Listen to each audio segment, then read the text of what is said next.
¿Qué tal? ¿Cómo estáis? Seguimos enmarcando libros con José María Marco. ¿Qué tal, José María? Muy bien, Nuria, encantado de estar aquí. Hoy me traes una invitada con la que me apetece muchísimo hablar. Sí, te traigo una invitada, una mujer excepcional. ¿Sí? Sí, una estudiosa, Inger Enqvist, Suecia, Sí, es sí. profesora universitaria. Catedrática de Lengua y Literatura Española en la Universidad de Lund. Y que conoce muy bien nuestro país. ¿Qué tal, Inger? Bienvenida. Muchas gracias por estar en Libertad Digital. Muchas gracias por invitarme. La primera pregunta que yo te quería hacer es si tú crees en la verdad, para saber cómo vamos a hablar. Sí, yo sé que esto es una pregunta trampa, sí. Pero me parece que es muy importante hablar de la verdad. Es muy importante recuperar la idea de que vamos a intentar llegar a la verdad.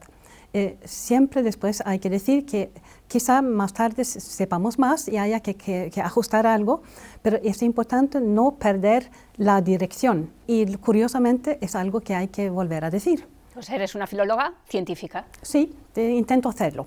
Claro, porque si no, no hay manera, ¿no? No hay manera. De estudiar. Si no creemos que hay algo más verdadero que lo demás, pero no hace falta estudiar o se vuelve inútil, se vuelve ridículo y en realidad no podemos ni proponer cursos, ni tener exámenes, ni expedir certificados, todo se viene abajo. Así que es una... no sé, es una falta de respeto a la verdad, eso de ir diciendo que no exista. Es una situación un poco paradójica, ¿no? Porque durante mucho tiempo, desde los años 70 por lo menos, ha habido una relativización de la verdad, ¿no? O sea, la escuela, bueno, la escuela menos, pero ya ha llegado a la escuela, ¿no? En la universidad muy importante, de una forma muy importante, la verdad estaba en duda, ¿no? Parecía que no existía. Y de pronto ahora que hemos entrado en el universo de la posverdad, aquellos mismos que decían que la verdad no existía, resulta que presentan como evidente una verdad que ellos mismos negaban, ¿no? ¿Qué te parece a ti este tipo de contradicciones? Me parece que lo que estaban diciendo y que no captamos quizá al comienzo cuando decían que la verdad no existía, es que lo que querían decir que no queremos aceptar cierta verdad, no queremos aceptar una verdad que no parece ser la nuestra. Entonces no era realmente la verdad, que quisieran cuestionar ciertos modos de ser. Y lo que he visto en la educación, si vamos a hablar más tarde de educación, es que es imposible tener un sistema racional medianamente exitoso sin basar ese sistema en el concepto de la verdad. Inger propone cosas tan revolucionarias como que vuelva la disciplina a las aulas, o que no están mal, por ejemplo, los exámenes, ¿verdad? Incluso los deberes. Sí. Es decir, que el niño necesita una especie de camino o de guía. Sí, y sobre todo yo creo que es bueno empezar con el concepto de exámenes, porque si pensamos que hay algo que vale la pena aprender, bueno, ¿por qué no mirar en un examen? ¿Por qué no comprobar en un examen si el alumno ha aprendido? Eso no debería ser ningún problema. Y si hay un examen y si hay una meta de conocimientos, bueno, entonces se pone racional y lógico el tener clases, tener cursos, tener libros, tener deberes quizá, o no quizá, tener deberes. No hay ningún sistema educativo exitoso que no tenga exámenes y deberes. Entonces, revelarse a estos dos rasgos es como decir que aceptamos no tener éxito, aceptamos tener una educación mediocre. Y esto no quiere decirlo nadie en realidad. Tú conoces muy bien la educación española. ¿En qué situación crees que está ahora mismo, ¿no? Hemos hablado durante muchísimo tiempo de pacto educativo, nunca se llega al pacto educativo, parece que el pacto educativo se haya convertido en una coartada para no llegar al pacto educativo. Entonces es una situación muy paradójica. Yo creo que hay avances, ¿no? en formación profesional, se han hecho cosas importantes, se ha reducido la salida de los chicos de la escuela, aunque ahora parece repuntar otra vez, pero nunca llegamos a un pacto educativo serio, ¿no? Consensuado, que responda a un problema que la opinión pública siente, ¿no? Como urgente. Yo he seguido un poco en la prensa lo que se ha dicho sobre el pacto y he visto la lista de propuestas sobre las cuales se han puesto de acuerdo los políticos. Y esto no es serio, parece una lista de Papá Noel. Cada partido ha puesto su idea favorita, pero esto no tiene cohesión, eso no está articulado, no hablan apenas del conocimiento, no dicen que queremos que haya conocimiento de humanidades, de matemáticas, de ciencias sociales, naturales, lo que sea. Por eso queremos organizar la instrucción básica de este modo, la ESO de este modo, el bachillerato de este modo, y cada ciclo va a basarse en el ciclo anterior. Y para que esto siga bien, tenemos que formar a los profesores de cierto modo y tenemos que tener exámenes de cierto tipo. Pero lo que propone el pacto educativo es un poco de esto y es un poco de lo otro. Así no se avanza. A mí me parece muy vil utilizar a los niños para la política, es decir, la educación. Sí. Ahora, por ejemplo, en Cataluña, con lo de la inmersión lingüística. Es bastante cínico usar a los niños de esto. Y además la idea de dar a los políticos el derecho sobre la educación de los niños, porque se paga con dinero del contribuyente. Pero el contribuyente también son los padres de los niños. Y además, solo porque el dinero pasa por los políticos, piensan que de pronto ellos son los dueños de la educación y pueden decidir. En un momento cuando la educación iba relativamente bien, quizá no se podría aceptar. Pero ahora que va menos bien, hay que cuestionar ese monopolio sobre la educación que piensan tener los políticos. Hemos confiado en ellos durante cierto tiempo, pero esto no va bien y entonces hay que cuestionar su poder sobre la educación. En tu país y en los países nórdicos que son para muchos españoles, sobre todo de la última hornada, pero también antes, una especie de modelo, ¿no? Hay un amigo que habla de los dinamarqueses, ¿no? Porque adoran tanto a Dinamarca que parece que quieren hacer de España una Dinamarca del sur, ¿no? Como los catalanes, ¿no? Pero en tus países, en tu país, en Suecia y en otros países del norte de Europa, se ha hecho la reforma de la reforma. ¿En qué situación estamos? Yo diría todavía no. Son diferentes en educación los países nórdicos, no en ideales, no en tradiciones, pero Finlandia ha logrado mejores resultados porque han hecho menos experimentos. Pero últimamente, hace 2 o 3 años, también los políticos finlandeses empezaron a hacer experimentos. Así que esto va a ir a peor, creo yo. Y después Dinamarca va relativamente bien, y Noruega así. En Suecia también tenemos una serie de experimentos y además tenemos últimamente a muchos inmigrantes o personas que buscan asilo. Entonces esto es un problema tan grande para la educación que no hay como energía para otras preguntas. Así que las reformas están un poco esperando a que se aclare un poco la situación. Y por eso cuando busco un ejemplo bueno, a mí me gusta hablar de Finlandia como era hasta hace 3 años. Eso es el modelo que quisiera proponer. Estamos en una casa liberal y muchas veces se habla del cheque escolar como la solución a la educación. Podría serlo, y lo tenemos en Suecia, pero el error que cometieron los políticos suecos al introducir el cheque es que lo introdujeron en un sistema que no tenían una evaluación clara. Si hubiera habido un examen a los 16 años después de la escuela obligatoria y otro examen realmente aceptable después del bachillerato, entonces las escuelas hubieran podido mostrar con su calidad lo que ofrecían. Con un sistema de notas que está un poco flotante y con una falta de claridad en el propósito, y además eso se complicó mucho porque introdujeron una descentralización de la educación al mismo tiempo. Por eso no funciona como un ejemplo claro de lo que puede hacer el cheque escolar. Yo diría que Suecia está pendiente de otras reformas más.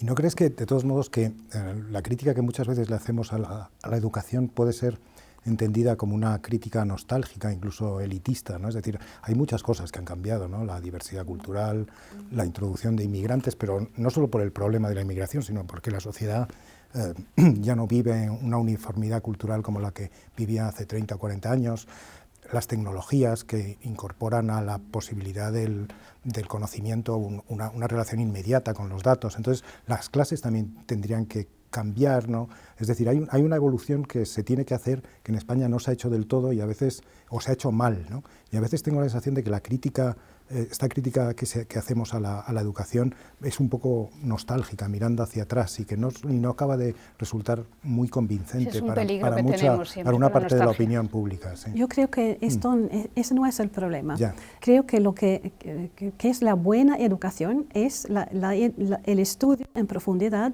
con tranquilidad, pero de manera sistemática, en un grupo, que trabaja durante cierto tiempo, como mínimo un año, y que avanza. Y esto en realidad vale para todas las culturas. Hemos exagerado mucho, creo, la importancia de las tecnologías en la educación. Es que las tecnologías son muy importantes en nuestra vida de adultos y como profesionales y todo aquello. Pero en la escuela los alumnos están para cambiar su cerebro. No los dedos, no otra cosa, sino su cerebro. Y esto se hace fundamentalmente escuchando, escribiendo, leyendo, avanzando así. Puntualmente se puede hacer cosas interesantes con Internet, etc., pero es una parte relativamente modesta en comparación con el trabajo puramente intelectual. Y, por ejemplo, es muy conocido que en Silicon Valley los padres de los alumnos insisten en que no haya móviles ni ordenadores en clase, porque ellos saben mejor que nadie que hay que aprender primero a usar su cerebro y tener conocimientos, etcétera, y después podrían tener éxito en las empresas electrónicas de diferente tipo. No es de ir en contra de las tecnologías decir esto, es decir, que cada cosa en su momento.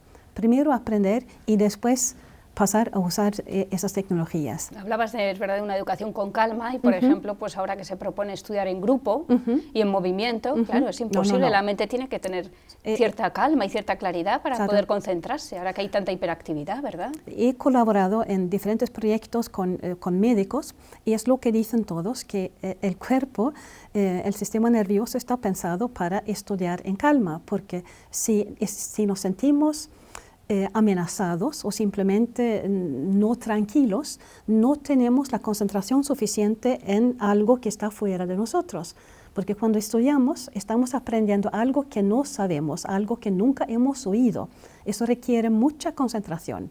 Y si alguien se mueve detrás de mi espalda, yo no me siento segura y esto influye, esto bloquea el aprendizaje. Y hasta puede hacerle daño al cuerpo, dicen los entendidos. Así que esto de tener un poco de orden y silencio en el aula no es ninguna cosa antigua, de antes, sino es una condición sine qua non, se puede estudiar. Sí que es verdad que además yo creo que la educación no es algo aislado, sino que es reflejo también de la sociedad, y en la sociedad está mal visto sufrir y está sobrevalorada la felicidad. Sí. Y entonces no queremos que los niños sufran, ni nosotros los padres sufrir con lo que les pasa a los niños, y que todo sea además divertido, ¿no? Exagerar las cosas, ¿no? No, pero esto sí. Hoy me he puesto ceniza. Pero muchos hablan de la felicidad y dicen, pero si los niños estudian, si tienen exámenes, bueno, van a ser suficientemente felices y necesitan su niñez y necesitan, bueno, gozar de la vida. Yo creo que eso es un tipo de engaño a que nos ha llevado la sociedad del bienestar. Pensamos que los adultos podemos comprarnos cosas, ir de vacaciones, y ¿qué se podría dar a los niños que pudiera corresponder a eso? Pues menos deberes y quitar los exámenes. Pero así les robamos la posibilidad de un desarrollo intelectual, de una posible independencia de pensamiento y de actuación.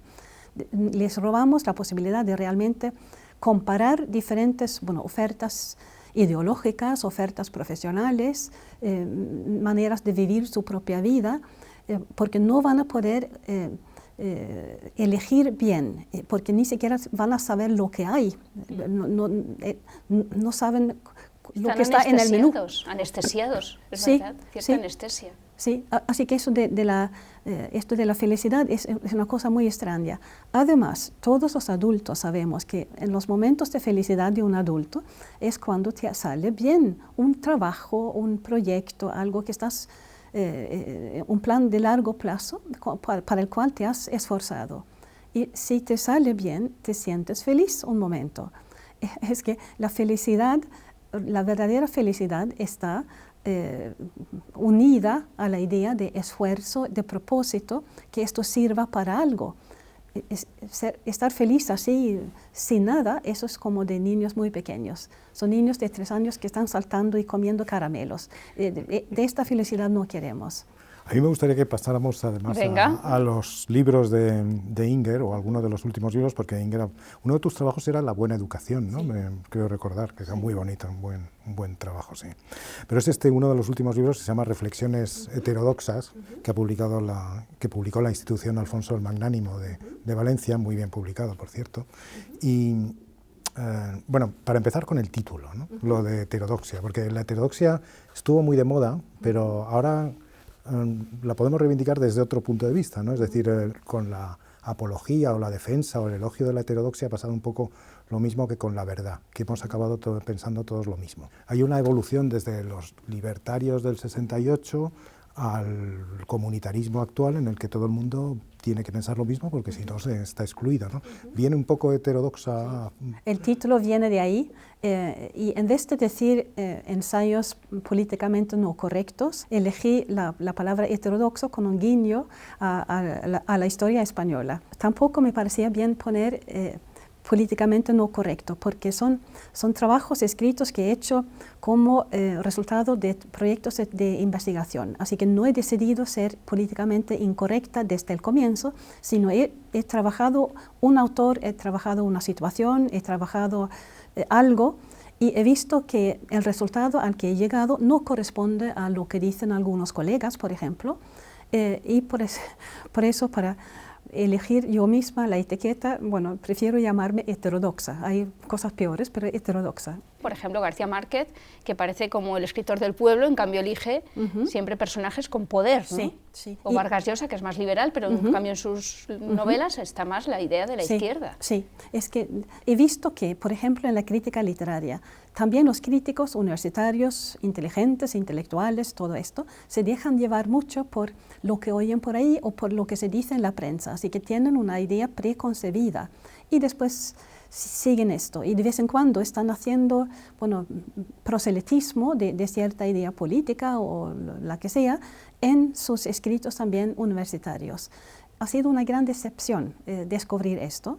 Llevo muchos años lamentándolo, porque así, si esto continúa, yo y otros vamos a perder el respeto por nuestro propio campo de investigación, porque se publican muchas cosas que no son realmente estudios objetivos de un fenómeno. Y yo me digo que dentro de poco muchos de los artículos publicados ahora simplemente van a desaparecer, caer en el olvido, porque se llaman científicos, pero no aportan nada objetivamente al conocimiento del tema, y por eso van a no contar, simplemente desaparecer. Es triste para lo científico, es triste para la universidad, es un enorme despilfarro de energías, de dinero, de papel, de espacio en los bancos de datos. Hablamos de la sociedad del conocimiento y aceptamos desde dentro de la producción de conocimiento que se producen cosas absolutamente vacías. Y son muy rápidas, es decir, que pero el cine de hoy, o en la televisión de hoy, o lo mala que es la escuela, pero deberíamos mirar en casa qué es lo que producimos y cuál es el valor de todo esto. Y esto no se hace. Y claro, es una manera de no hacerse muy popular entre los colegas, pero alguien tiene que decirlo. Uno de los autores más tratados por Inger, que has tratado mucho, ha sido Juan Goytisolo, que es un heterodoxo en sí mismo, pero que luego ha creado una ortodoxia que hace que la literalidad de lo que dice no se vea nunca, no aparezca nunca. Y no estoy hablando solo de la hispanofobia, que bueno, que puede ser una forma de provocación comprensible en su momento, incluso interesante por los problemas que plantean, sino ya por los recursos literarios, las formulaciones que hace, el antifeminismo, un machismo exacerbado, ¿no?